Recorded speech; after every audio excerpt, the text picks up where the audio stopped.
শ্রীতমা, শোনা যাচ্ছে? বলো, কেমন আছো? প্রিপারেশন কিরকম চলছে বলো। আমাদের টাইম কিন্তু অলরেডি হয়ে গেছে, তুমি জয়েন করো, তারপর শুরু করবো আমাদের আজকের সেশন। তাই না? টাইম কিন্তু আমাদের অলরেডি হয়ে গেছে, তো তুমি জয়েন করো। ওকে, টাইম হয়ে গেছে অলরেডি, জয়েন করো, তারপর আমাদের সেশন আমরা স্টার্ট করবো। ঠিক আছে, জয়েন করো। তো আজকে হচ্ছে বেসিক্যালি কয় তারিখ? আজকে হচ্ছে 4 তারিখ, 4 জুলাই। তাই না? 4 জুলাই, 4/7/2023।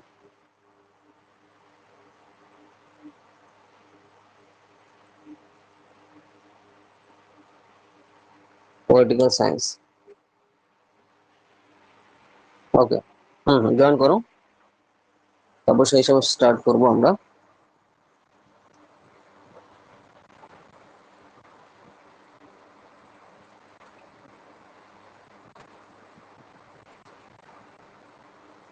জয়েন করতে থাকো, তারপর সব আমরা স্টার্ট করবো।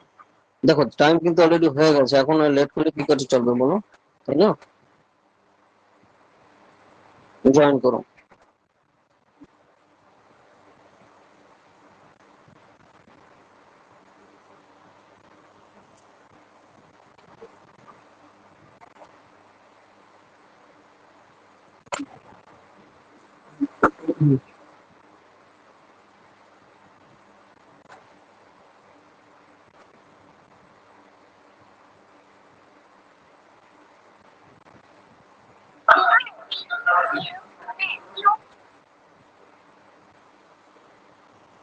ওকে, তো দেখো যে যে জিনিসগুলো রয়েছে, তোমার জয়েন করো।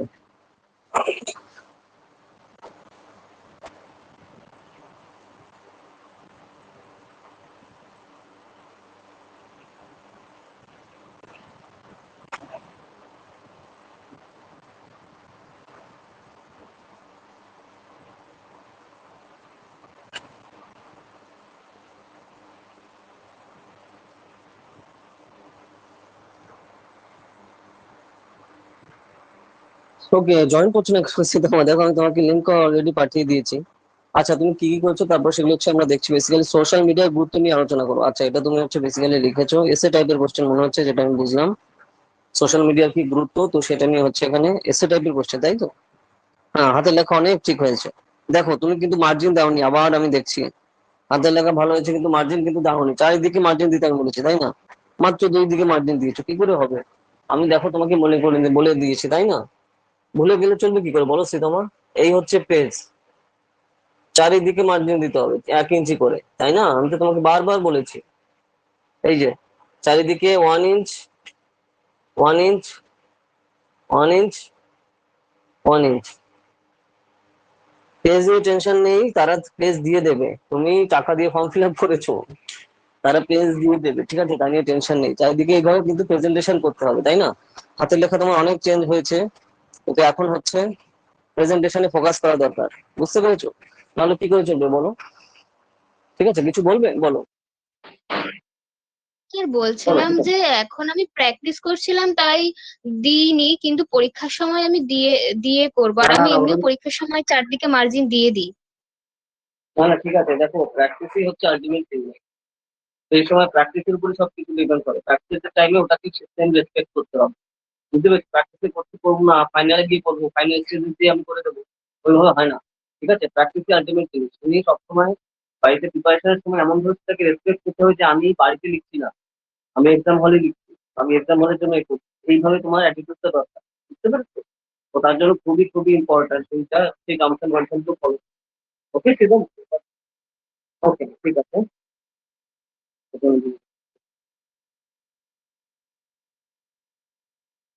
সোশ্যাল মিডিয়ার গুরুত্ব নিয়ে আলোচনা করো, এটা তুমি লিখেছো। এটা বাংলা কি? লিখছো তো বাংলাতে। সামাজিক গণমাধ্যম। সোশ্যাল মিডিয়া কোনো বাংলা টার্ম নয়। সামাজিক গণমাধ্যম হচ্ছে বাংলা টার্ম। টার্মেই ভুল লিখছো কিন্তু। যেটা আমার ক্লিয়ার কোশ্চেন ওটা দেওয়া থাকবে বা যেভাবে দেওয়া থাকুক, বাংলা কি, সামাজিক গণমাধ্যম। ওকে, লিখে রাখো। হ্যাঁ স্যার। ফার্স্টে সামাজিক গণমাধ্যম হচ্ছে টার্মটা, আর সোশ্যাল মিডিয়ার বাংলা নাম। ঠিক আছে, এইসব করতে হবে।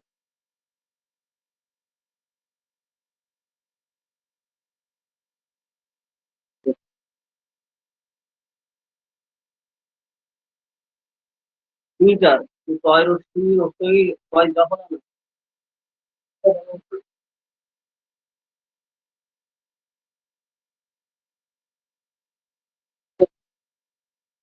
টুইটার মানে কি এই যে টয় রশ্মি রশ্মি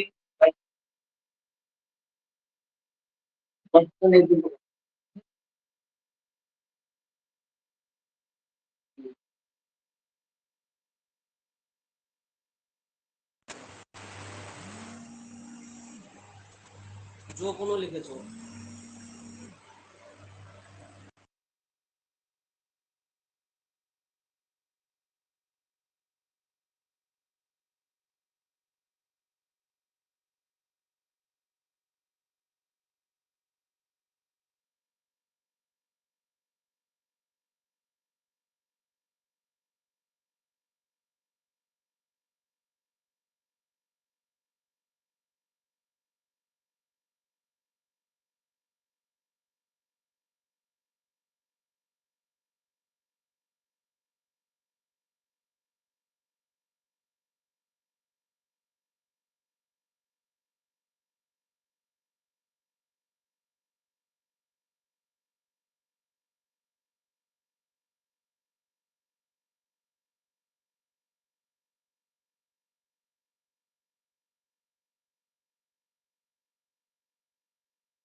ওকে, তো দেখো বেসিক্যালি কলেজ, আচ্ছা যাই হোক, এই ছবি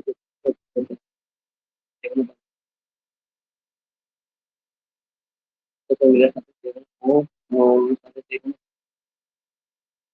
কালকে ফুলের সাথে পড়াশোনা না পড়াশোনা সেটা না, এইসব মানুষ ভুল করো না, তাই না? পড়াশোনা হয়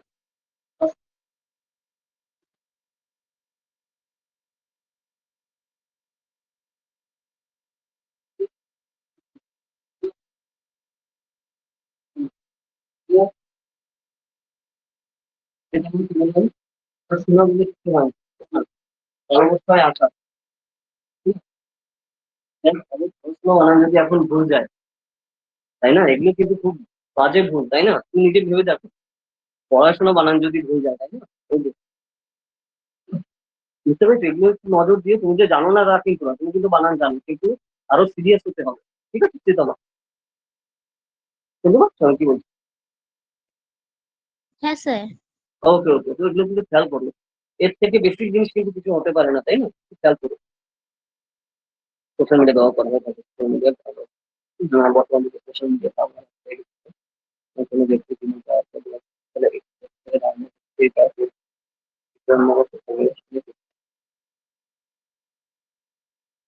ওকে, সেখানে ব্যবহারের বিভিন্ন কোনগুলি ভালো সোশ্যাল মিডিয়া বিভিন্ন সমকামী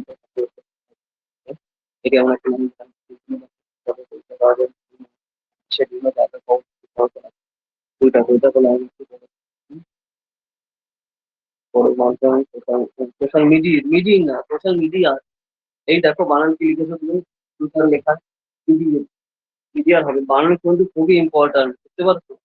তুমি যেহেতু কারণ এখানে পুরো রিটেন এক্সাম, ঠিক না? একটু ফোকাস করো, ধরো লেখার পরে আবার তুমি রিভিশন দেবে যে আমি যেটা লিখলাম আমি ঠিক লিখলাম কিনা বা আমি ঠিক বানান দিলাম কিনা, এই জন্য আবার রিভিশন দেবে, মানে লেখার পর, ঠিক আছে? এটা কিন্তু খুবই খুবই ইম্পর্টেন্ট।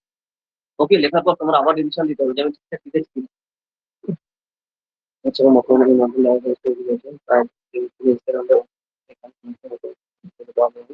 পরিচয় করা। আচ্ছা, রিলস এর কথা লিখো এখানে, ইনস্টাগ্রামের যে পার্টটা ইনস্টাগ্রাম থেকেও বেশি কিন্তু, ইনস্টাগ্রামে তো ফটো আপলোড করার জন্য আগে ছিল, কিন্তু এখন হচ্ছে ভিডিও করার জন্য সবথেকে বেশি বোঝায়, তাহলে রিলস লিখো সেটা, ঠিক আছে? সোশ্যাল মিডিয়ার গুরুত্ব, সোশ্যাল মিডিয়ার কোনো এই যে আর সব জায়গায় সামাজিক গণমাধ্যম লিখো, সোশ্যাল মিডিয়া কত বিচার বিভাগ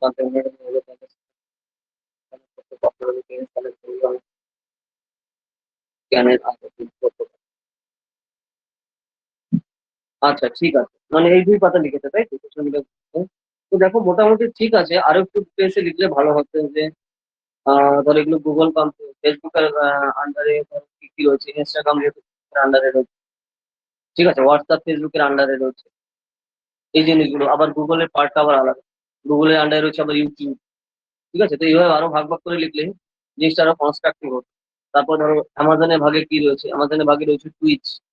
টুইচও কিন্তু ঠিক একদম এর মধ্যে ইউটিউবের মতো কাজ করে। ঠিক আছে, এটা গেল ইউএস এর সব।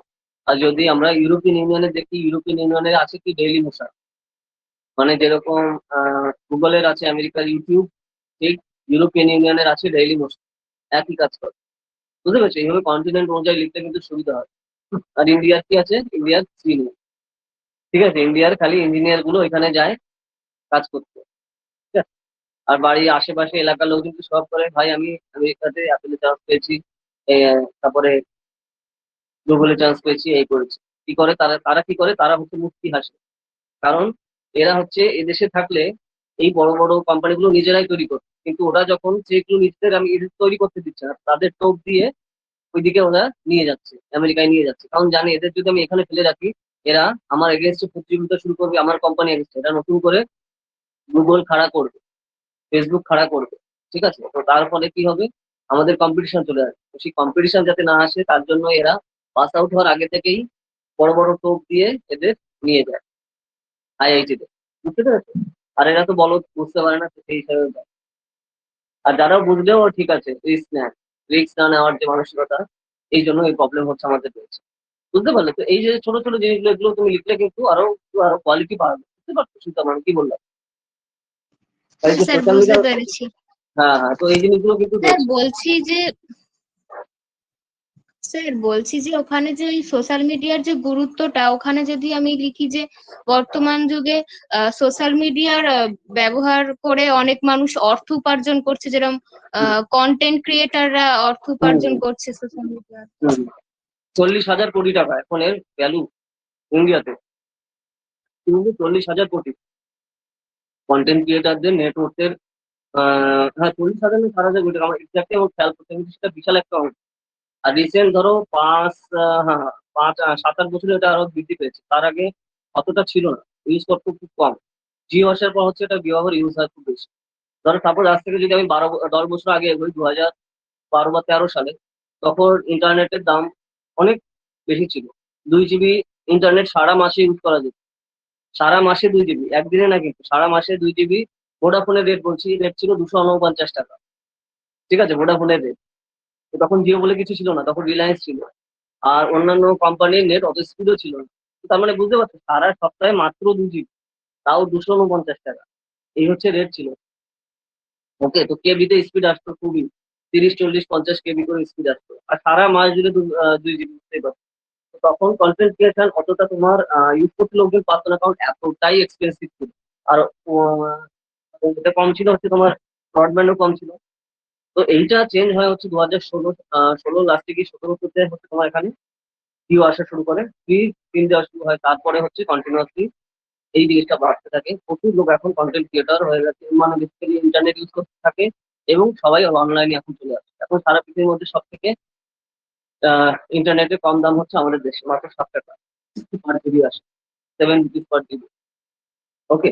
আর যদি আমাদের দামি দেখি তাহলে ইসরায়েল, তারপরে অন্যান্য দেশে খুব মারাত্মক দাম, 5 জিবি যদি ডিপেন্ড করা।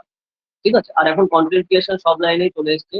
যার যেদিকে তোমার ধরো কোয়ালিটি আছে, সে সেই দিকে সেই জিনিসটা এক্সপ্লোর করছে এই সোশ্যাল মিডিয়ার মাধ্যমে।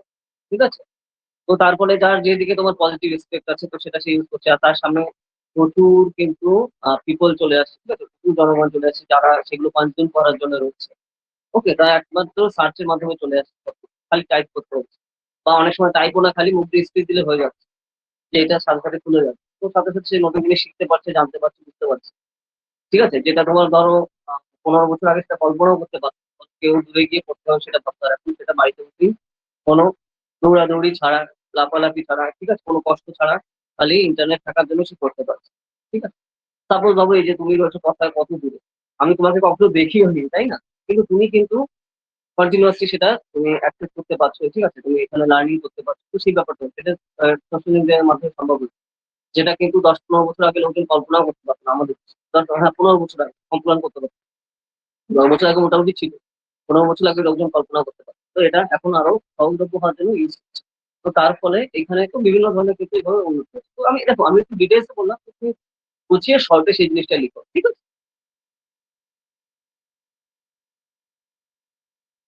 সেটা আমার বুঝতে পারলে? হ্যাঁ স্যার। তো ওই যে ইন্টারনেটের প্রাইসটা কিন্তু লেখো, তাহলে আরো এক্স্যাক্টলি বুঝতে পারো যে হ্যাঁ এই ক্যান্ডিডেট জানো। যে কি বললাম তুমি, আচ্ছা এটা 2023 সাল, তো 2013 সালের রেট লিখো। তাহলে কি বললাম রেট? 2 জিবি ইন্টারনেট সারা মাসে ইউজ করা যেত, তার প্রাইস কত ছিল? 249 টাকা। বুঝতে পারছো? ক্যান ইউ ইমাজিন রেট কি ছিল তখন? আমি নিজে ইউজ করতাম, তো সেই হিসাবে কতটা এক্সপেন্সিভ ছিল। মাত্র 2 জিবি দিনে না, সারা মাসে 249 টাকা, তো এতটাই এক্সপেন্সিভ ছিল। তারপরে আস্তে আস্তে এইভাবে ড্রাস্টিক্যালি চেঞ্জ হয়েছে, জিও আসার পরে একদম পুরো চেঞ্জ হয়ে গেছে সব, ঠিক আছে? সহজলভ্য হয়ে গেছে, এখন সুবিধা হচ্ছে। আর তারপরে জিও এলো, আর তারপরে তোমার কোভিড-19 3 বছর পরে এলো, ঠিক আছে? 20 সালের পরে, তো তখন আরো বেশি এক্সেসিভ ইউজ করা হবে। আর এখন তো সবাই ইউজ করছে, যে যেভাবে পাবে, যে ধরো যে পড়াশোনা করছে সেভাবে ইউজ করছে, যে কোনো ধরো অন্যান্য কাজ করছে সে কাজে সে ইউজ করতে পারছে, use করছে, সেই কাজে ইউজ করছে, যে যার মতো যেভাবে দরকার সেই সব ইউজ। কারণ কন্টেন্ট ক্রিয়েশন এখন সব লাইনেই সবাই ইউজ করছে, ঠিক আছে? সাপোজ ধরো কেউ মিষ্টি বানায় বা মিষ্টি ব্যবসা করে, তো সে এখন সে অনলাইনে সে এটা লাইভে সে মিষ্টি বানানো দেখাচ্ছে, কি করে বানাতে হয়। বা সে যদি বিক্রিও করতে চায়, সে ঠিকানা দিয়ে দিচ্ছে বা রেট দিয়ে দিচ্ছে, এই হচ্ছে আমার মিষ্টির দাম, ঠিক আছে? তারপরে সে হোম ডেলিভারিও দিচ্ছে।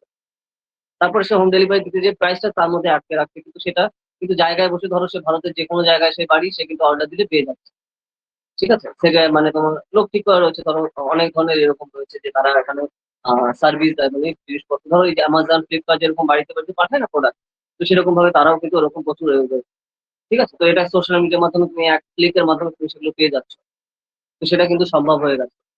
আর অত যে যে মিষ্টি বানাচ্ছিল তাও সে কত বড়, কতজনের কাছে সে পৌঁছে দিতে পারছে তার খাবারটা, বুঝতে পারছো? তা আমি উদাহরণ দিয়ে বললাম যে ওকে, ইন্টারনেট ইকোনমি এইভাবে চলছে। তা তোমার ইন্টারনেট ইকোনমি বলা হয় বর্তমানে। এইভাবে তুমি উদাহরণগুলো দিতে পারো, আমি একদম বেসিক উদাহরণ দিলাম, ঠিক আছে? তো সেই পার্টটা রয়েছে। এখন যে যে যার দিকে যে কোয়ালিটি যার রয়েছে সে সেটা ইউজ করছে। কেউ ডান্স করতে পারে সে সেটা করছে, কেউ অ্যাক্টিং করতে পারে সেটা করছে, বা যার যেটা পারে। যে কেউ ধরো ওই যে যেটা বললাম যে কেউ কোনো ধরো আর্টিস্ট খুব ভালো, সে আঁকছে, বা কেউ ওই যে ধরো কোনো বিজনেস করছে, তো সে সেটা করছে, ঠিক আছে? তো যে যে ভাবে যার কোয়ালিটি আছে, তো সেটা কিন্তু ওপেন করার ভালো প্ল্যাটফর্ম পেয়েছে। আর তারপর যদি কেউ কথা বলতে যায়, ধরো যে মাল্টিপল ল্যাঙ্গুয়েজ জানে, তো সে মাল্টিপল ল্যাঙ্গুয়েজ সেটা use করছে, বেশি লোকের কাছে পৌঁছাতে পারছে, ঠিক আছে? তো সেই ব্যাপারটা রয়েছে। এইভাবে জিনিসগুলো কিন্তু দেখবে। মানে এখন প্রচুর জিনিস লেখা রয়েছে, লেখা জিনিসের অভাব নেই, কিন্তু কনস্ট্রাকটিভ ওয়েতে তোমার টু দা পয়েন্টে লেখা এখানে দরকার। ওকে, সেটা আমার বুঝতে পারলে? হ্যাঁ স্যার, বুঝতে পেরেছি। ঠিক আছে, তো এইভাবে জিনিসগুলো লিখবে। আমি এক্সাম্পল দিয়ে দিয়ে বললাম, ডাটা যেটা বললাম লিখে রাখো, ওই যে ইন্টারনেটের রেটটা, এইটা লিখে রাখো। ওকে, এটা কিন্তু খুব কাজে দেবে যদি আসে। কি বললাম, 2013 সালে ইন্টারনেটের প্রাইস কত ছিল? আবার লেখো, 249 টাকায় 2 জিবি, 28 দিন ভ্যালিডিটি। বুঝতে পারছো? এই রেটটা ইম্পর্টেন্ট, তাহলে এক্সামিনার বুঝবে যে হ্যাঁ হ্যাঁ, এই কিন্তু জানে, ঠিক আছে? টপিকটা যে কোন ভাবে কি আসছে, ব্যাকগ্রাউন্ড আমাদের ড্রাস্টিক্যালি কিভাবে আমাদের রেভলিউশনটা হয়েছে, তাই না? এক টাইমে মাসে 2 জিবি, তাও আমাদের বেশি হয়ে যেত, মানে এত কি করে শেষ করবো। আর এখন দিনে 2 জিবি কিছু হয়, দিনে একজন 18 20 22 2 জিবি লাগছে একটা করে। ধরো যাদের স্যার বলছি 249 না 260 কোনটা বললেন? 200, স্যার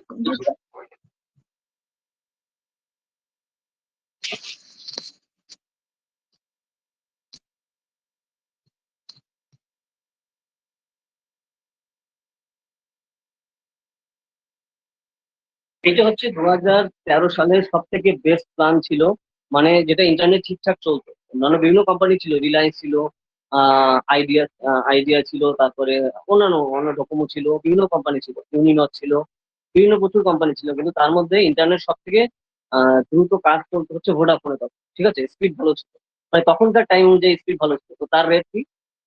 249 টাকায় 2 জিবি ইন্টারনেট, ভ্যালিডিটি কত? 28 দিন, মানে 28 দিনে ইউজ করতে হবে 2 জিবি। ওকে, একদিনে না কিন্তু 28 দিনে, তার রেট কত? 250 রুপিস, ঠিক আছে? আর এখন রেট কত তুমি ভালো করে জানো, তুমি নেট ইউজ করো, ক্লিয়ার? এইভাবে কম্পারিজনটা করবে। ইয়ার কত শ্রীকামা? ইয়ার হচ্ছে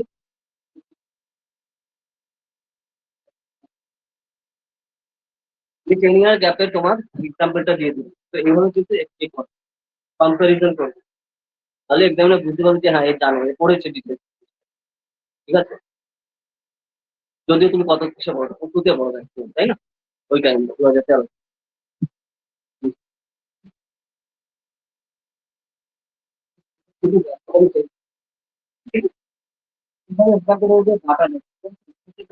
ডাটা যায়, যেভাবে তুমি কনস্ট্রাকটিভ হচ্ছে ডাটাটা লিখতে পারবে, তত তোমার কিন্তু সেই জিনিসটা সুবিধা হবে এক্সামিনার, তাহলে সেই হিসেবে ইমপ্রেস হবে। আর এই যে এটা নিচে দাগ দিয়ে দেবে, আন্ডারলাইন করে দেবে, ঠিক আছে, যারা চোখে পড়ে এক্সামিনার। মানে ধরো এই যে ধরনের যে ইম্পর্টেন্ট যে লাইনগুলো, যেগুলো কিন্তু সবাই কিন্তু এগুলো লিখবে না, তাই না? সবাই কিন্তু এগুলো খেয়ালও করবে না বা লিখবেও না। অন্তত তুমি যখন লিখছো তার ধরো এই টাইপের যখন আসছে তখন কোয়ালিটিটা কিন্তু চেঞ্জ হচ্ছে, তাই না? বুঝতেই পারছো তুমি। তো এইভাবে জিনিসগুলো কিন্তু তোমার এখানে ক্লিয়ার করতে হবে, তোমার মাথায় রাখতে হবে যে হ্যাঁ কোন কোন ভাবে ড্রাস্টিক্যালি আমাদের কি চেঞ্জ আসছে। ঠিক আছে, ওকে।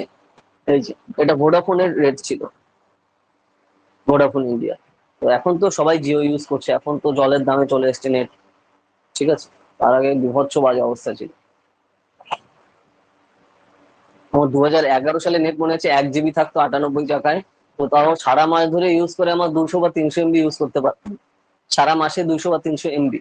ঠিক আছে, 2700 এমবি জলে যেত, মানে স্পিড মানে হতোই না, আসতো না। টাওয়ারই ঠিকঠাক মতো আসতো না, যাও আসতো খুবই কম। ঠিক আছে, ওই টাইম 2011 সালে কথা বলছি, 98 টাকায় 1 জিবি ছিল তখন। ওকে, অনেক আগের কথা। তখন সব 2G ফোন, তখন 3G ফোনও, হ্যাঁ 2011-তে 3Gও এসে পায়নি ঠিকঠাক করে। ফোন ছিল কিন্তু এসে পায়নি। তারপর তোমার আস্তে আস্তে 2000, হ্যাঁ 12, 13, 12-র পর থেকে স্মার্টফোন আস্তে আস্তে বাজারে ঢোকা শুরু করে, মানে লোকজনের কাছে। আর লোকজনের কাছে মোটামুটি বেশি পরিমাণে আসে তোমার 2013-14-র পরে। 15-16-র পরে মোটামুটি স্মার্টফোন প্রচুর পরিমাণে আসা শুরু হয়। আর এখন তো স্মার্টফোন ছাড়া কিছুই পাবে না, প্রায় সবই স্মার্টফোন এখন। ঠিক আছে, তো এই হচ্ছে ট্রানজিশনটা এসছে। আর যেহেতু স্মার্টফোন, এইগুলো কথা আমি কেন বলছি, যেহেতু সোশ্যাল মিডিয়ার একদম দরকার হচ্ছে তোমার এই জিনিসটা, স্মার্টফোন ইউজ করতে দরকার। কারণ সবার তো আর পিসি বা ল্যাপটপ নেই বাড়িতে, তাই না? কারণ ওটা আরো এক্সপেন্সিভ, অনেক দাম বেশি, তো ওর জন্য ওটার আমি বললাম না। ওটার তখনও যা রেট ছিল এখনো সেম রেট আছে, খালি স্পিডটা একটু বেড়েছে। ঠিক আছে, তখনও ওখানে একই তোমার রেট ছিল। ওকে, 300 kbps, ধরো ব্রডব্যান্ডের যদি আমি স্পিড বলি, 300 kbps স্পিড ছিল তোমার 590 টাকা। আনলিমিটেড প্যাক ছিল 300 kbps এ 590 টাকা মাসে, 2010-এর রেট বলছি আমি। আর এখন তোমার 80 এমবিপিএস, 80 এমবিপিএস প্ল্যানেও সেম দাম। তো এই যে 13 বছরে কি চেঞ্জ এসছে, 300 kbps 590, আর এখনো ঠিক 590, সেটা 60 এমবিপিএস। ঠিক আছে, ট্রানজিশনটা বুঝতে পারছো? মানে আমি পুরো কারেক্ট অনুযায়ী বললাম। ঠিক আছে, এত তোমার ডিটেলস দরকার নেই, আমি তো বোঝার জন্য বললাম, যাই হোক। ওকে, তো এই হচ্ছে, ঠিক আছে, এই হচ্ছে জিনিসগুলো তুমি লিখতে পারো। ওকে, ঠিক আছে। আচ্ছা বলো, যদি কোনো কোশ্চেন কোয়ারি থাকে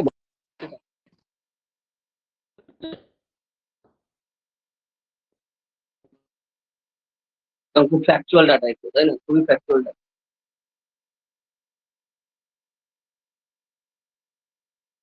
বলো,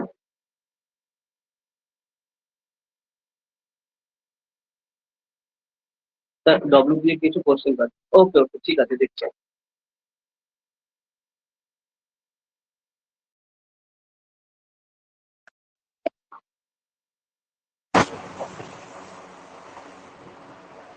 ওয়েট, আচ্ছা, comment on the Aadhaar emblem payment system.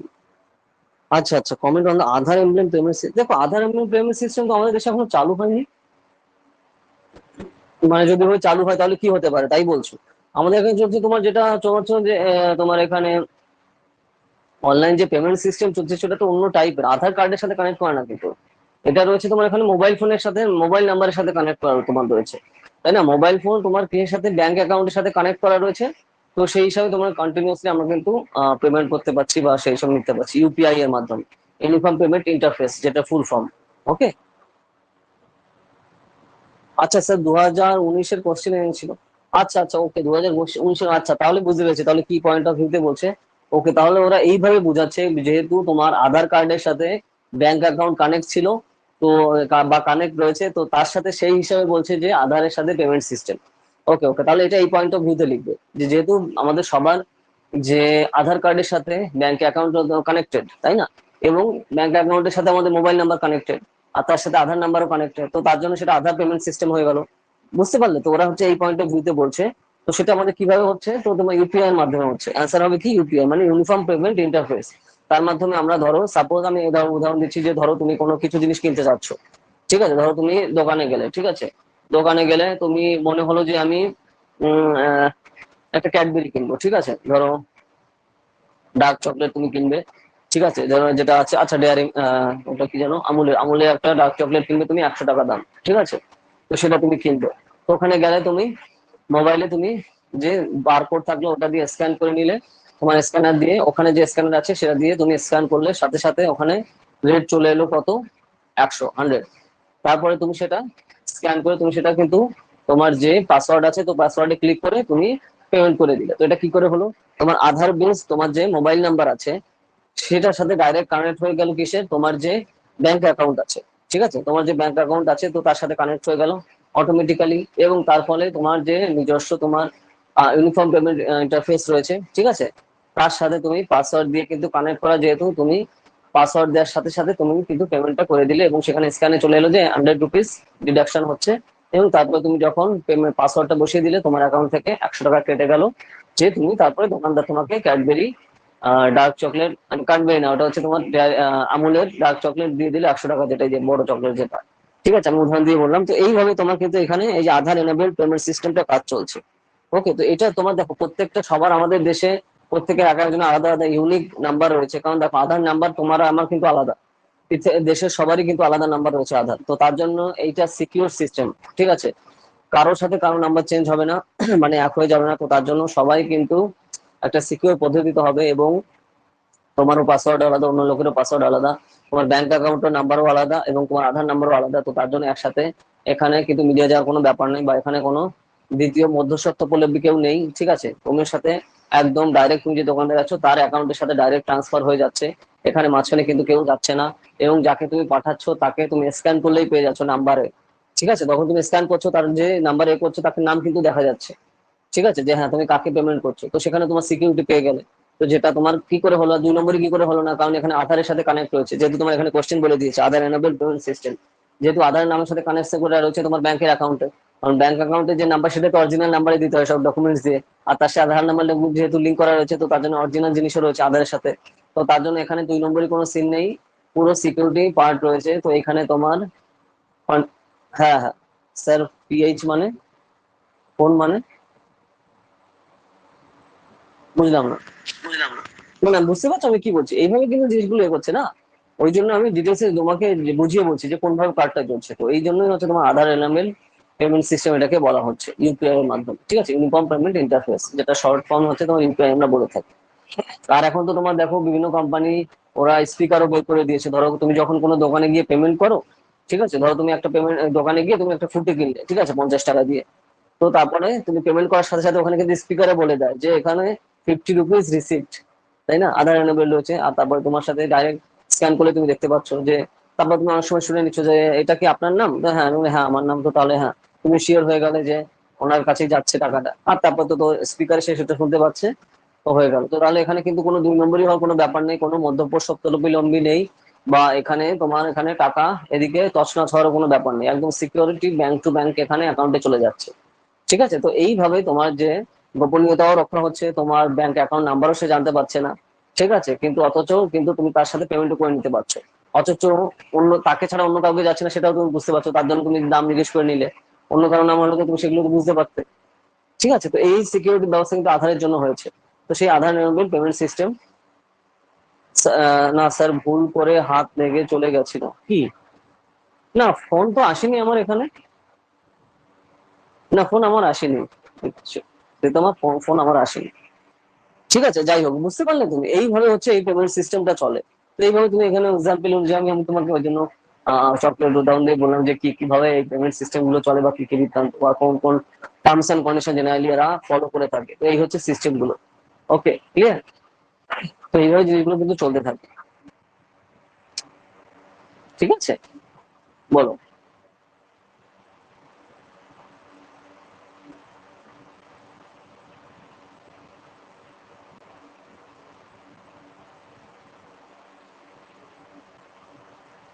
হ্যাঁ, ঠিক আছে, তো এইভাবে জিনিসগুলো লিখবে, যত সিম্পল হতে লিখতে পারবে, এক্সামিনে বুঝতে পারবে যে এই যে ক্যান্ডিডেট এ কিন্তু বানিয়ে ফানিয়ে লিখছে না, এ জানে, সিস্টেমটা জানে এবং সে বোঝে, কনসেপ্ট ক্লিয়ার আছে, তো তার জন্য কিন্তু সেই হিসাবে লিখতে পারছে, তাই না?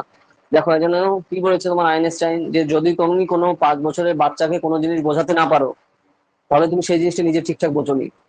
ঠিক আছে, তুমি যখনই যে জিনিসটা, যে কোনো জিনিস তুমি সিম্পল ভাবে জানবে বা বুঝবে, তখনই তুমি বাচ্চাকে বোঝাতে পারবে। আর যতক্ষণ তুমি বাচ্চাকে বোঝাতে পারছো, তার মানে তুমি ভাষা ভাষা বোঝাচ্ছ, মানে তুমি নিজেই বোঝোনি ঠিকঠাক। ঠিক আছে, তো সেই ব্যাপারটা হচ্ছে তাই। ওকে, তো এটা হচ্ছে মেইন জিনিস। Next, what is the Gorkhaland registration all about? আরে বাপ, এটা কবে এসছে? What is the Gorkhaland registration all about? আচ্ছা, এটা তো তোমার গ্রাজুয়েশনে জিনিসগুলো পড়ানো হয়। ওকে, যাই হোক। তো গোর্খাল্যান্ড এডুকেশন হচ্ছে তোমার, এটা কবে এসছে সীতামা, কোন ইয়ারে? টাইপ করো, গোর্খাল্যান্ড এডুকেশন আর কি।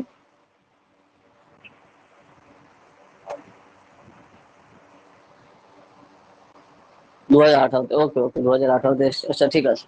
তো Gorkhaland registration is all about বলছে, গোর্খাল্যান্ড রেজিস্ট্রেশন হচ্ছে, দেখো আমাদের ওয়েস্ট বেঙ্গল, ঠিক আছে, পশ্চিমবঙ্গ।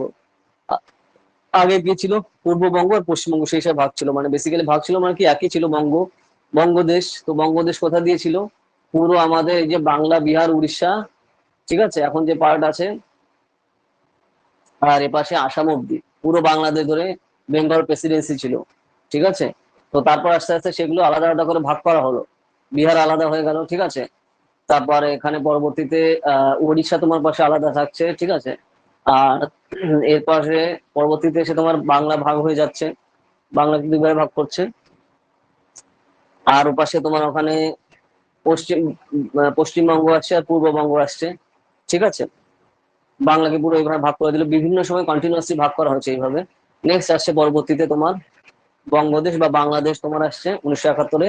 আর তার আগে 1947-এ এখানে বঙ্গ ভাগ হয়ে এই যে তোমার দুটো ভাগে চলে আসছে, পূর্ব পাকিস্তান আর পশ্চিম পাকিস্তান। ঠিক আছে, তো সেই সব পূর্ব পাকিস্তান তো এখানে বাংলাদেশ, যেটা পরে নাম হলো।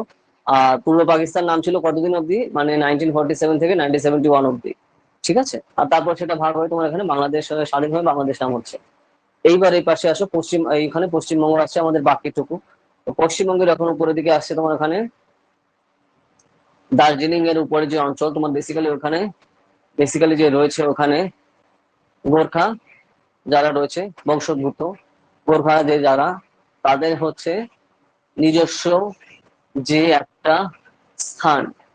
ঠিক আছে, তো এতে এতে তুমি অবস্থান পাবে কোথায়? তোমার দার্জিলিং, শিলিগুড়ি, এই যে যে করিডোর, এই অঞ্চলের জায়গায় হচ্ছে তোমার এখানে রয়েছে গোর্খাদের অবস্থান। তো এখানে গোর্খারা নিজেদের জন্য একটা ল্যান্ড তৈরির কথা বলছে, মানে আলাদা নতুন একখানা দেশ, গোর্খাদের জন্য আলাদা দেশ চাই। তো এই যে যে তাদের আহ চাহিদা, তো তার জন্য এরা বেসিক্যালি আন্দোলন শুরু করে। ঠিক আছে, বা যে হ্যাঁ, এখানে আমাদের গোর্খা যারা আছে তাদেরকে ঠিকঠাক দেখা হচ্ছে না, আমাদের যারা পাহাড়ি নিবাসী আছি, আমাদের যে চাহিদা এবং আমাদের যে সুযোগ সুবিধার জন্য সব ঠিকঠাক কিন্তু এখানে গভর্নমেন্ট করছে না। তো আমরা যদি আলাদা এখান থেকে ভাগ হয়ে, পশ্চিমবঙ্গ থেকে ভাগ হয়ে আলাদা গোর্খা ল্যান্ড তৈরি করি, মানে যারা গোর্খা সম্প্রদায় আছে তাদের জন্য গোর্খা ল্যান্ড তৈরি করে দিই, তারে আমরা যদি নতুন একটা রাজ্য হয় আমাদের আলাদা, তো তাহলে কি হবে, আমরা আমাদের যে সকল চাহিদা আছে সেগুলো সব মিটাবে, এবং আলাদা রাজ্য হয়ে গেলে আরো আমরা সুযোগ সুবিধা পাবো সেন্ট্রাল থেকে। ঠিক আছে, তো এই যে যে ধরনের মানসিকতা, তো এইটার জন্য কন্টিনিউয়াসলি তারা এজিটেশন শুরু করে। ঠিক আছে, মানে এখানে বিদ্রোহ শুরু করে যে হ্যাঁ, আমাদের জন্য আলাদা ল্যান্ড চাই, গোর্খা ল্যান্ড, গোর্খাদের জন্য আলাদা ল্যান্ড। যেরকম নাগা আছে, নাগাদের জন্য নাগা ল্যান্ড, তো ওই জন্য গোর্খার জন্য গোর্খা ল্যান্ড চাই। ঠিক আছে, এরা কিন্তু ভারত থেকে বেরিয়ে যাওয়ার কথা বলছে না, ভারতের মধ্যেই থাকবো, কিন্তু আলাদা রাজ্য চাই গোর্খা সম্প্রদায়ের জন্য, তো তাহলে ওই যে আরো সুযোগ সুবিধা পাবো। ঠিক আছে, তো এই জন্য কিন্তু এরা কন্টিনিউয়াসলি এরা বিদ্রোহ শুরু করে, তো সেইটা হচ্ছে মেইন কোর আইডিয়া হচ্ছে এদের এটা। ঠিক আছে, মানে চাহিদাটা কি, চাহিদাটা বুঝতে পারলে? যারা গোর্খা সম্প্রদায় যারা আছে, ধরো যেরকম আমরা বাঙালি, বাঙালি জাতি, তো বাঙালিদের জন্য আলাদা যে জায়গা, ঠিক আছে, পশ্চিমবঙ্গে আমাদের যারা রয়েছে আমরা এখানে ধরো 80%-এর উপরে এখানে আমরা বাঙালি রয়েছি, তাই না? তো সেটা বাঙালি বেশি, আর সেখানে ওই অঞ্চলে হচ্ছে তোমার বেশি রয়েছে যারা গোর্খা, ওই অঞ্চলটাতে নির্দিষ্ট একটা অঞ্চল, ঠিক আছে, দার্জিলিং ওই অঞ্চলে, শিলিগুড়ি ওখানে কিছু কিছু অংশ হচ্ছে তোমার বেসিক্যালি গোর্খারা থাকছে, বা অন্যান্য সম্প্রদায়ের নেপালিরা আসছে, ভুটানিরা আসছে, তিব্বতিরা আসছে, মানে এটা কি ওখানে ভাষায় কথা বলে। নেপালি কি, নেপালি একটা ভাষা। তিব্বতি কি ভাষা, তিব্বতিয়ানের সাথে নেপালিদের ভাষার অনেক মিল রয়েছে, তুমি সিম্পল হতে বুঝতে পারবে। আমার অনেক ফ্রেন্ড ছিল ওরা তিব্বতিয়ান, ঠিক আছে, মানে তিব্বতের অ্যানসেস্টার। ওকে, তিব্বত তো আগে তোমার আলাদা দেশ ছিল, তারপর চায়না ওটা নিয়ে নিলে অ্যাটাক করে, তো তিব্বতের ডিসেন্ডেন্ট। তারপর নেপালি, আর নেপালি ভাষাটা খুব সুন্দর, নেপালির সাথে ডাইরেক্ট কানেকশন হচ্ছে তোমার এখানে তিব্বতিয়ানের। ওকে, আর এখানে তোমার এখানে এরাও যে পার্টটা রয়েছে, এই অঞ্চল হচ্ছে তোমার ওখানে আলাদা রয়েছে যারা গোর্খা যারা জাতি, ঠিক আছে। আর এরা হচ্ছে তোমার গোর্খা হচ্ছে তোমার সংগ্রামী জাতি বলা হতো, সংগ্রাম মধ্যে মানে এখানে বেসিক্যালি এরা প্রচুর পরিমাণে হচ্ছে তোমার সামরিক বাহিনীতে যোগ করে। গোর্খা রেজিমেন্টও ছিল ব্রিটিশদের টাইমে, এখনো কিন্তু আছে আমাদের সামরিক বাহিনীতে, ঠিক আছে। ওই জন্য এটা বলা হয় যে তোমার যদি কোনো ব্যক্তি বলে যে সে মৃত্যুর ভয় পায় না, তাহলে সে হয় মিথ্যে বলছে, নয় সে গোর্খা, ঠিক আছে। তো এতটাই রেসপেক্ট দেওয়া হয় গোর্খা আর্মিদের, ঠিক আছে, মানে গোর্খা রেজিমেন্টদের। তো এরকম রেজিমেন্টে বিভিন্ন ভাগে ভাগ করা হয়েছিল ব্রিটিশদের টাইমে, তো সেই পার্ট গুলো কিন্তু রয়েছে। তো এই জিনিসগুলো কিন্তু এখানে আমরা কিন্তু লিখতে পারি। তো আর গোর্খাল্যান্ড এজিটেশন হচ্ছে মানে তাদের জন্য আলাদা রাজ্য চাই, সোজা বাংলায় এক কথায় হচ্ছে তাই, ঠিক আছে। এটা হচ্ছে এদের চাহিদা, মানে লক্ষ্য, ঠিক আছে। কিন্তু তাহলে ভাবো তো, এইভাবে যদি সবাই সবাই আলাদা আলাদা জায়গা চায়, তাহলে তো কন্টিনিউয়াসলি একের পর এক খালি স্টেট ভাগ হতে থাকবে কন্টিনিউয়াসলি, তাই না? তো সেটা তো করা যেতে পারে না। তো সেই পার্টটা রয়েছে, ওই জন্য কিন্তু তাদেরও সুযোগ সুবিধার জন্য আমাদের ধরো যেই মুখ্যমন্ত্রী থাকে, সে কিন্তু বিভিন্ন ধরনের সুযোগ সুবিধা কিন্তু তাদের দেয় সব ক্ষেত্রে। তো সেই পার্টটা আছে। ওকে, তো সেই পার্টটা আমরা কিন্তু দেখতে পাই। তো এখানে আবার অনেকে বিচ্ছিন্নতাবাদী যারা আছে, তারা নিজেদের সুবিধার জন্য বা নিজেদের স্বার্থ হরণের জন্য অনেক কিছু এরকম ছড়াতে থাকে, ঠিক আছে, সাধারণ জনগণের মধ্যে। আর সাধারণ জনগণ অত বুঝতেও পারে না যে কোনটা ঠিক কোনটা ভুল। তাদের লিডাররা যা করায় যা বুঝায় তাই ভাবে, ওটাই বেদ বাক্য। তো তখনই হচ্ছে প্রবলেম হয়, ঠিক আছে। তো এই জিনিসটা রয়েছে।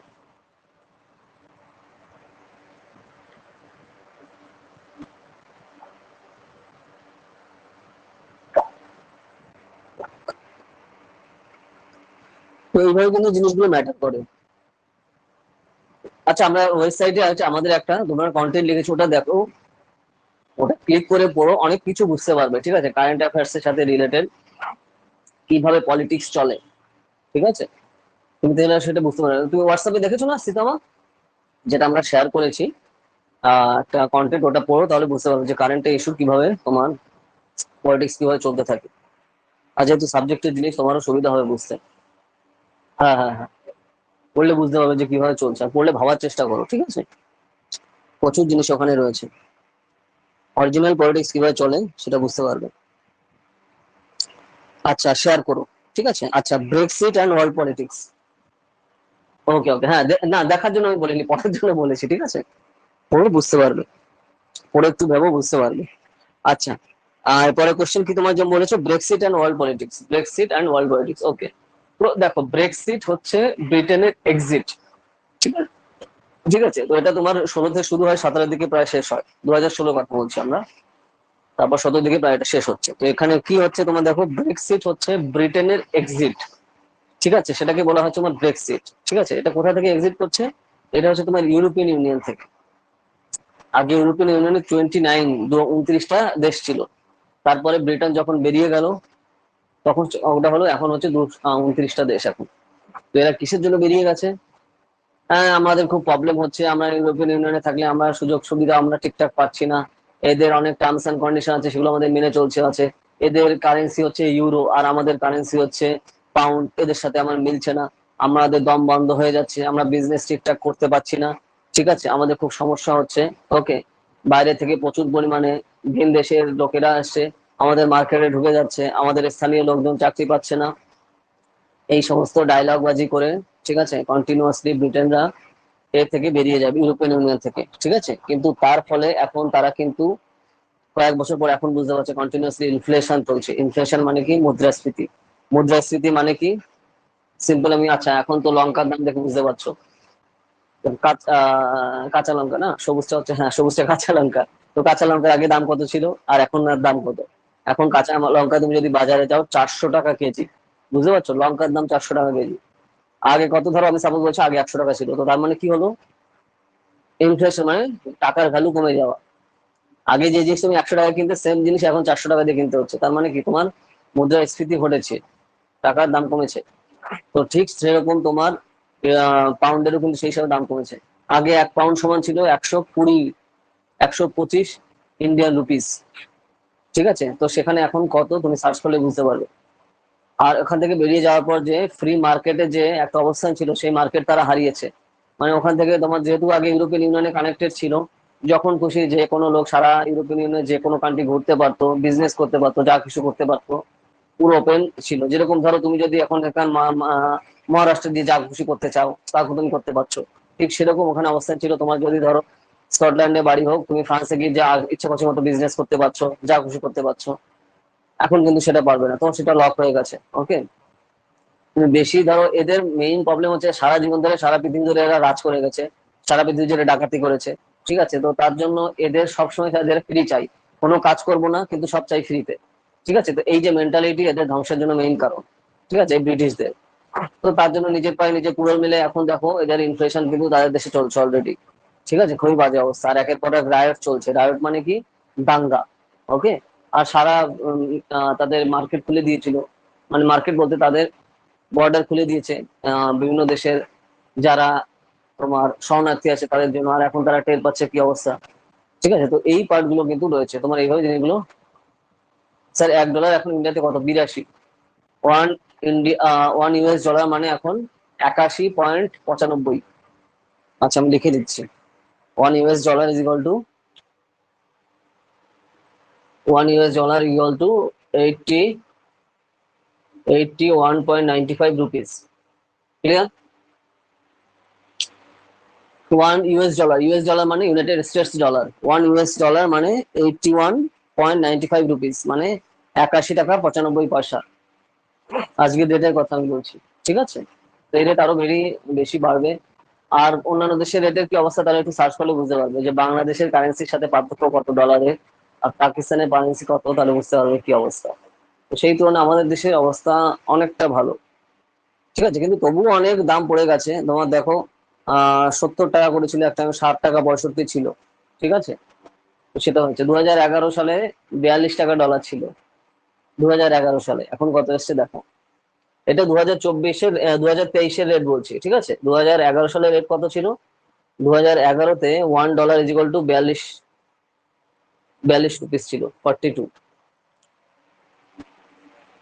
তো এটা কি হচ্ছে, ইনফ্লেশন। বুঝতে পারছো? সে তোমার ক্লিয়ার জিনিসটা, ইনফ্লেশন কোন লেভেলে এসছে।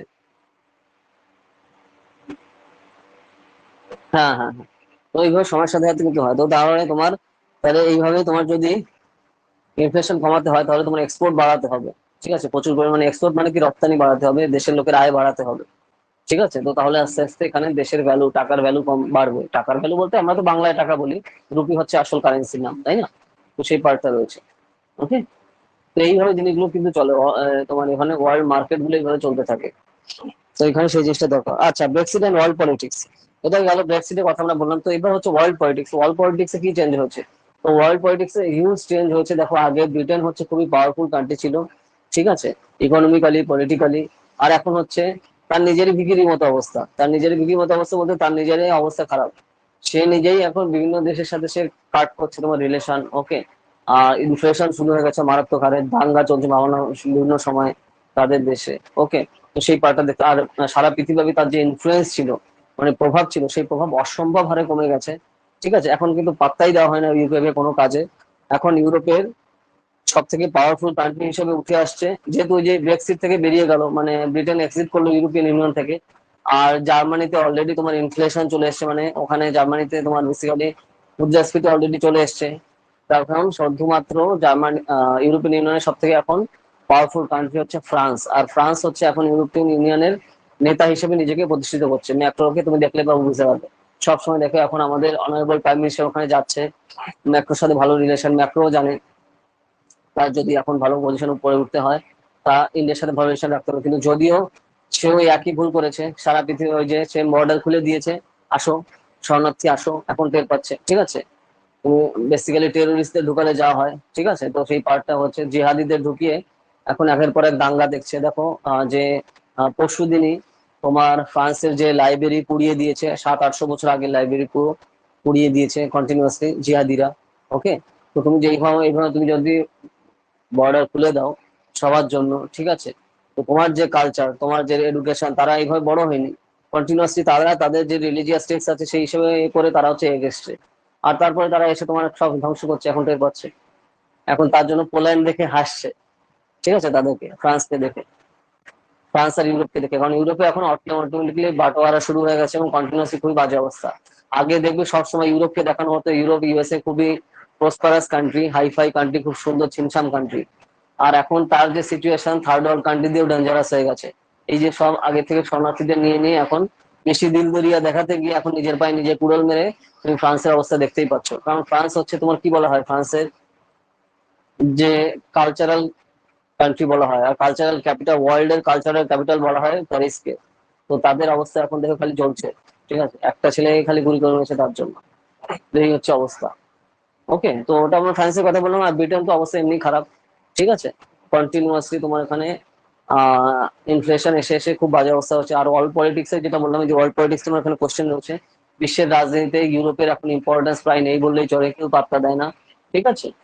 আর এখন বড় ইকোনমিও নেই। আর এখন ধরো আমরা অলরেডি ইউকের ইকোনমি অলরেডি আমরা পার করে গেছি কয়েক বছর আগে। তারপর রিসেন্টলি জার্মানির ইকোনমি আমরা পার করে গেছি, মানে অর্থনীতি ওই যেটা আমরা জিডিপি তে বলেছি, এখন খুবই পাওয়ারফুল কান্ট্রি, ঠিক আছে। তো তার জন্য এখন ইউকের কথা কেউ পাত্তাও দেয় না, দামও দেয় না। সবাই এখন মোদিকে নেওয়ার জন্য খুব বিজি হয়ে গেছে, দেখেছো, কারণ সবার ইন্টারেস্ট রয়েছে, ঠিক আছে, এত বড় মার্কেট রয়েছে আমাদের। আর এখানে মিডিল ক্লাসদের সংখ্যা আস্তে আস্তে বাড়ছে, পার্চেসিং পাওয়ার বাড়ছে, পার্চেসিং মানে ক্রয় ক্ষমতা বাড়ছে, লোকজন জিনিসপত্র কিনতে পারবে। তো তাই নতুন বাজারের জন্য তারা আস্তে আস্তে আসতে চলেছে এখানে। ওর জন্য ইউকে কে এখন কেউ পাত্তা দেয় না, ঠিক আছে।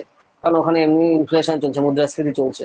তুমি জিনিসপত্র নিজেই খাবার কি জিনিসপত্র কিনতে পারছো না, তো তুমি অন্য জিনিস কি কিনবে, ঠিক আছে। তো এই হচ্ছে অবস্থা তাদের দেশে। ওকে, আর এমনি যে আগে বিরাট বাজার ছিল, তো আগে তোমার যেটা বলা হতো ফিনান্সিয়াল ক্যাপিটাল বলা হতো ব্রিটেন, লন্ডনকে, তো সেই সব দিন এখন চলে গেছে। ওকে, তো সেই পার্টটা কিন্তু আমরা দেখছি। ওই যেটা বললাম যে এখন ওর জন্য তোমার পাউন্ডের প্রাইসও এখন অনেক কমে গেছে, পাউন্ডের ভ্যালু, ঠিক আছে। তুমি সাপোজ 15 বছর আগে পাউন্ডের ভ্যালু চেক করলে আর এখন এখন পাউন্ডের প্রাইস দেখলে তুমি বুঝতে পারবে কি অবস্থা, ঠিক আছে। আর কন্টিনিউয়াসলি যে ইউএস এর অবস্থান ছিল সেটাও আস্তে আস্তে চেঞ্জ হচ্ছে। লোকজন ইউএস কে যে হিসাবে দেখতো, তো এরা খুব একের পর এক খারাপ ডিসিশন নিয়েছে। তারা তাদের ডলারকে একদম অস্ত্র হিসেবে ইউজ করেছে। তো তারপরেই দেখো এখন ডি ডলারাইজেশন পদ্ধতি চলছে, মানে ডলার এখন ফেলে দিয়ে এখন অন্যান্য কান্ট্রি নিজেদের কারেন্সি ব্যবহার করার চেষ্টা করছে, এবং সেই হিসাবে তার জন্য সেই দিকে স্ট্রংলি এগোচ্ছে। তো তার জন্য ইউএস এর যে হেজিমনি বা প্রভাব বা আধিপত্য, এগুলো আস্তে আস্তে কমছে, ঠিক আছে। তো এইগুলো কিন্তু এই ওয়ার্ল্ড পলিটিক্স এ এই জিনিসগুলো কিন্তু চেঞ্জ হচ্ছে। তুমি যেটা লিখলে না, যে ব্রেক্সিট এন্ড ওয়ার্ল্ড পলিটিক্স, এই পয়েন্ট গুলো কিন্তু এভাবে একটু গুছিয়ে লিখতে হবে। তো তুমি বেশি ফোকাস করবে ব্রিটেনের উপর। আমি তো ইউরোপের বিভিন্ন দেশের কথাই বললাম, কিন্তু তোমার ফোকাস হবে ব্রিটেনের উপর, যেহেতু কোশ্চেনে ব্রেক্সিট বলছে। আর ব্রেক্সিট মানে ব্রিটেনের এক্সিট, সেটাকে বলা হচ্ছে তোমার ব্রেক্সিট। কোথা থেকে এক্সিট? ইউরোপিয়ান ইউনিয়ন থেকে, ঠিক আছে। ইউরোপিয়ান ইউনিয়নে প্রায় 52 কোটির মতো লোক। ওকে, তার মানে দুখানা উত্তরপ্রদেশে আমাদের যে লোক, সেই লোক হচ্ছে ওদের সারা ইউরোপিয়ান ইউনিয়নে, ইউরোপ মহাদেশে। ওকে, তো এই হচ্ছে অবস্থা। এইভাবে সব জিনিসগুলো কিন্তু কন্টিনিউয়াসলি চলছে বা এগোচ্ছে। সীতামা, বুঝতে পারলে কিভাবে এগোচ্ছে বা ঘটছে জিনিসটা?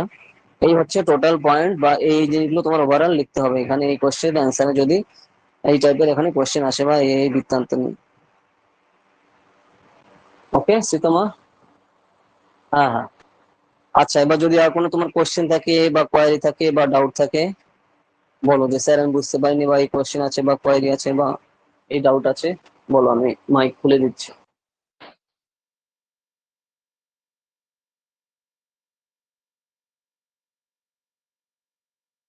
স্যার একটা, হ্যাঁ বলো, স্পিকারে বলো। স্যার বলছিলাম যে এই যে ভারত আর পাকিস্তানের সাথে যে এই কাশ্মীর যে সমস্যাটা রয়েছে, স্যার এই সমস্যাটার সমাধান কি, বা এই সমস্যাটা কি কোনোদিন মিটবে না? হ্যাঁ, মিটবে, অবশ্যই মিটবে।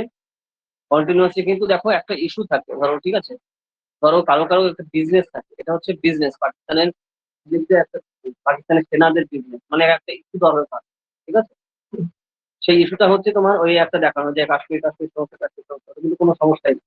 কিন্তু ধরো তোমার কোনো একটা টপিক নিয়ে একটা তোমার বিজনেস রয়েছে, তো সেটা তো তুমি চাইবে না যে সেটা সলভ হয়ে যাবে। তো তুমি ট্র্যাডিশন অনুযায়ী তোমার মানে ধরো কারো বাবা দাদা চৌদ্দ গোষ্ঠী সেই কাজ করে যাবে, তো সে চাইবে যে আমার বিজনেস যদি টিকিয়ে রাখতে হয় এই সমস্যা আমার সলভ করা যাবে। কাশ্মীর হচ্ছে প্রবলেম, মানে প্রবলেম বলে কিছুই নেই, সব হচ্ছে জিনিসটা হচ্ছে ওইভাবে করা, ঠিক আছে, যাতে কন্টিনিউয়াসলি জেনারেশন। ও আচ্ছা আচ্ছা, বুঝতে পারছি। আচ্ছা আমি এটা মাইক খুলে দিয়েছি না, আচ্ছা ঠিক আছে।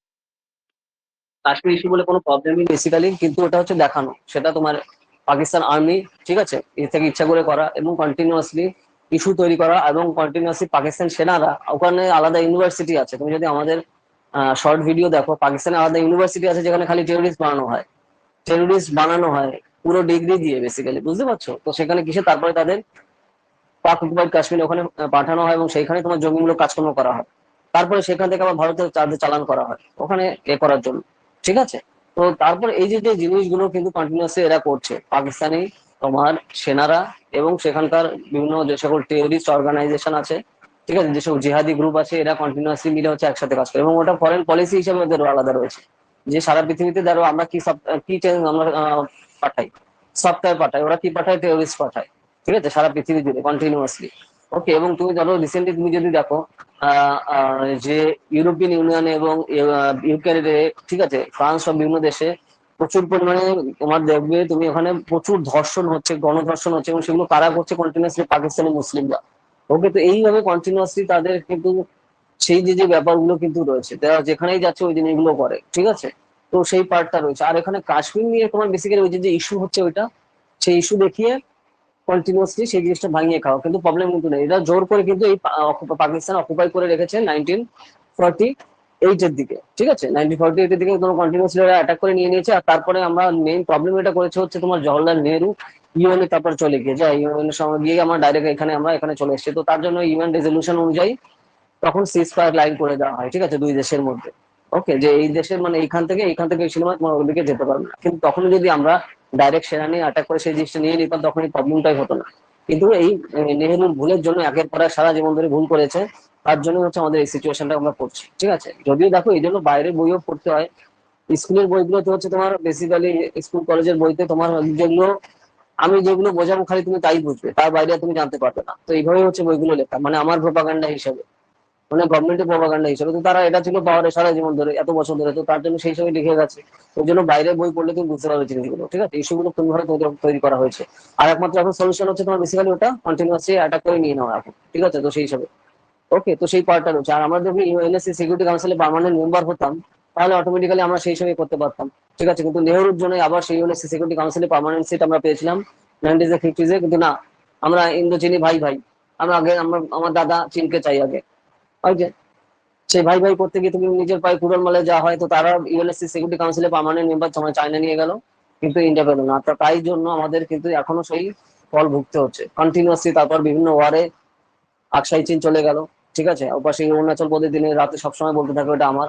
তারপরে 1950s এর তোমার ওখানে দিকে তিব্বত অ্যাটাক করে তোমার তিব্বত নিয়ে নিল। আমাদের ডাইরেক্ট কিন্তু কোনো সীমানা ছিল না চায়নার সাথে, আমাদের সীমানা ছিল তিব্বতের সাথে, কিন্তু সেই তিব্বত অ্যাটাক করে কন্টিনিউয়াসলি নিয়ে নিল। ওকে, আর তারপরে পরবর্তীকালে তোমার 1962 ওয়ারে আকসাই চীন নিয়ে নিল কাশ্মীরের ওখানে। ওকে, তো সেই পার্ট গুলো রয়েছে। আর তারপরে এখানে কাশ্মীর এতখানি তো তোমার এখানে পাকিস্তান ওখানে নিয়ে নিল। আর নেহরুর ভুলের জন্য তারপরে সেটা পুরোটাই পাক অকুপাইড কাশ্মীর, পিওকে নাম এখন ওরা দেয়, পাক অকুপাইড কাশ্মীর, ঠিক আছে। আমাদের পার্টে কি রয়েছে, জম্মু এবং কাশ্মীর যে অংশ, আর হচ্ছে লাদাখ, এই পার্টটা আমাদের তোমার ম্যাপের মধ্যে রয়েছে। আর বাকিটুকু তোমার এখানে আকসাই চীন তোমার চায়নার পাশে, আর এখানে পিওকে তোমার এখানে ম্যাপটা তুমি যদি দেখো বুঝতে পারো পাক অকুপাইড কাশ্মীর চায়না ওর আন্ডারে চলে গেছে। তো এখন হচ্ছে তোমার একটাই হচ্ছে তোমার বেসিক্যালি দ্রুত অ্যাকশন নিয়ে তোমার ওখানে যে স্টেপ, তো তার জন্য গভর্নমেন্ট অফ ইন্ডিয়া আস্তে আস্তে আস্তে আশা করি স্টেপ নিচ্ছে, তুমি নিশ্চয় তো সেগুলো আস্তে আস্তে দেখতে পাবে যে সেটাও তোমার আস্তে আস্তে ইন্ডিয়ার আন্ডারে চলে আসবে, ঠিক আছে। কারণ সেরকম অ্যাকশন নেওয়ার জন্য তোমার একটা নিজের ভিত স্ট্রং হওয়া দরকার, চারিদিকে পারিপার্শ্বিক অবস্থাও সেই জিনিসগুলো নিজের ফরে আনা দরকার। তো তার জন্য কিন্তু আর্টিকেল 370 ওখান থেকে রদ করা হয়েছে, এবং তার ফলে অবস্থান অনেক চেঞ্জ হয়েছে।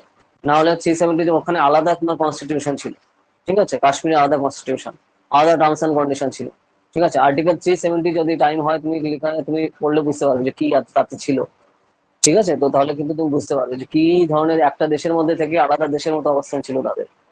ওকে, তো সেই যে কি জিনিসগুলো প্রবলেমেটিক সিচুয়েশন ছিল, তো সেগুলো আস্তে আস্তে চেঞ্জ হয়েছে এখন এই যে তোমার আর্টিকেল 370 অ্যাবলিশনের পরে, ঠিক আছে।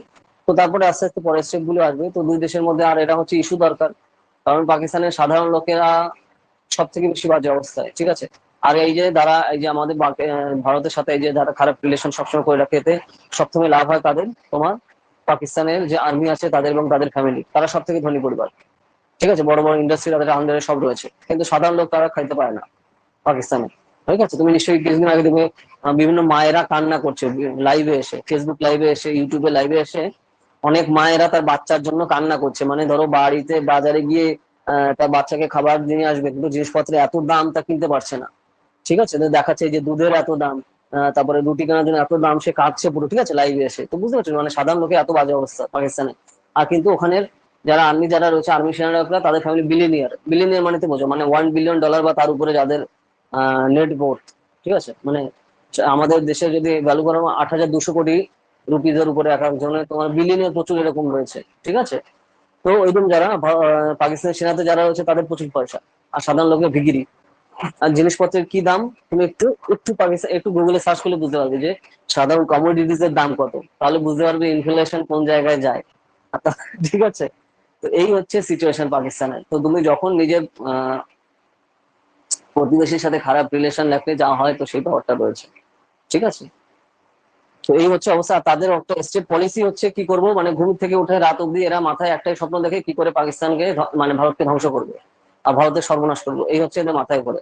আর সেইভাবে এদের স্কুল থেকে ইউনিভার্সিটি অব্দি দিন থেকে রাত অব্দি এটাই শেখানো হয়।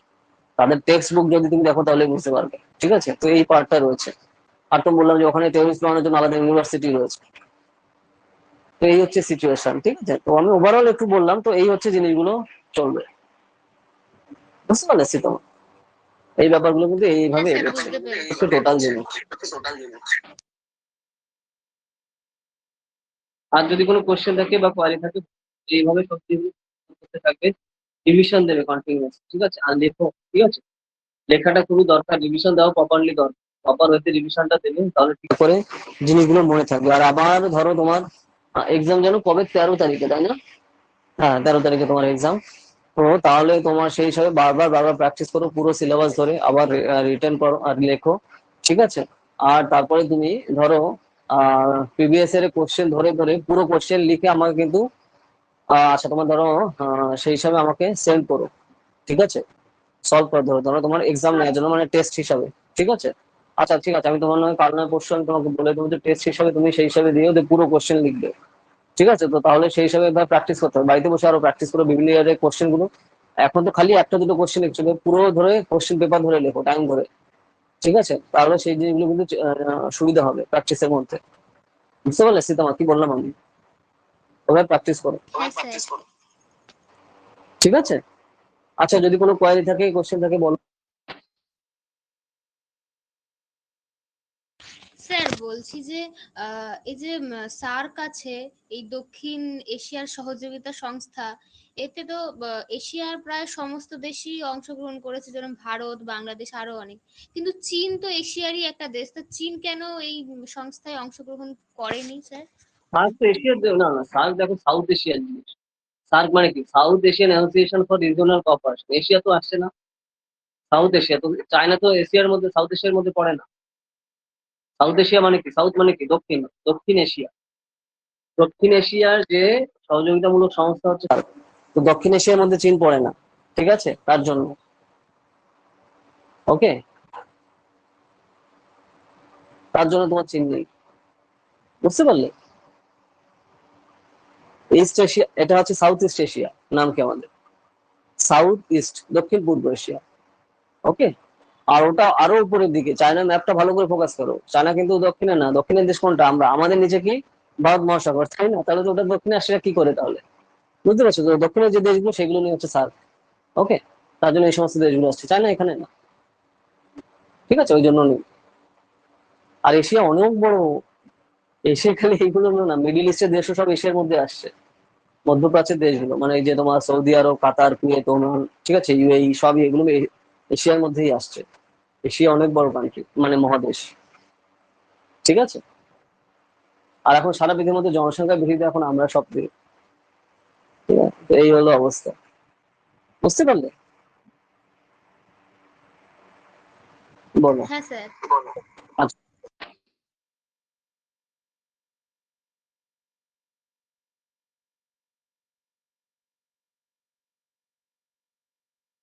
ঠিক আমার বুঝতে পারছো? হ্যাঁ স্যার, পাচ্ছি। ও, ঠিক আছে। আচ্ছা, আর কোনো কোয়ারি আছে বা কোশ্চেন আছে? না স্যার, আর কিছু নেই। ঠিক আছে, তো এইভাবে প্র্যাকটিস করতে থাকো কন্টিনিউয়াসলি। আর প্রত্যেকদিন রেগুলার ওই সময় ধরে ধরে করো, আর টাইম অনুযায়ী একটু লিখতেও থাকো, ঠিক আছে? আর কি লেখাতে কি কি চেঞ্জ করতে হবে আমি কিন্তু কিন্তু বলে দিয়েছি তোমার, ঠিক আছে? যে লেখার সময় কি কি টার্মস এন্ড কন্ডিশন তোমার ফলো দরকার ওগুলো কিন্তু ফোকাস করো, ঠিক আছে? আর বানান ভুল করো না, ঠিক আছে? আর এই যে লেখার প্যাটার্ন আমি সব ধরে ধরে ছবি এঁকে দেখিয়ে দিয়েছি, এই অবশ্যই প্যাটার্ন ফলো করতে হবে, ঠিক আছে? টাইমের কিন্তু বেশি দিন নেই, 10 দিনের মতো টাইম আছে, তাই না? হ্যাঁ, 10 দিনও নাই। তো তার জন্য সেই টাইমটা তুমি কিন্তু প্রপারলি ইউজ করে কিন্তু এগো, ঠিক আছে? তো সেই পার্টটা রয়েছে, কারণ আমাদের নেক্সট ক্লাস হচ্ছে, হ্যাঁ আমাদের এক্সামের আগেও আমাদের নেক্সট ক্লাস করবে, তাতে কোনো সমস্যা নেই, তাই না? হ্যাঁ, হ্যাঁ, হ্যাঁ, 10, 11, হ্যাঁ, হ্যাঁ, তুমি আমাদের ক্লাস আগে পড়বে, তাতে সমস্যা নেই। তো সেই হিসাবে প্র্যাকটিস করতে থাকো, কন্টিনিউ টাইম ধরে করবে, ঠিক আছে? এখন যা লেখা, হাতে ঘড়ি পড়ে টাইম ধরে লিখতে থাকো। আর লেখার সময় আমি বলে দিলাম কি কি টার্মস এন্ড কন্ডিশন, ওগুলো ফোকাস করো, ঠিক আছে? তাহলে তোমার আলটিমেটলি সুবিধা হবে। ওকে, ঠিক আছে তোমার। চলো তাহলে আজকে এই অবধি হ্যাঁ থাকলো। স্যার। আচ্ছা।